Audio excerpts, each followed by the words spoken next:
In Contents, right-click the NAIP layer and choose Data, Export Raster. The output raster defaults to the Crater Lake Home folder, which is fine. Change the name to Wizard NAIP, keeping the TIFF extension. Make sure that the output format near the bottom of the tool is set to TIFF. Keep the same coordinate system and don't specify a transformation.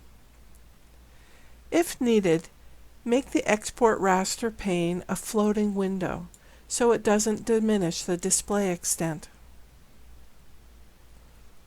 Set the clipping geometry to current display extent. Examine the other settings, but keep the defaults. Click Export.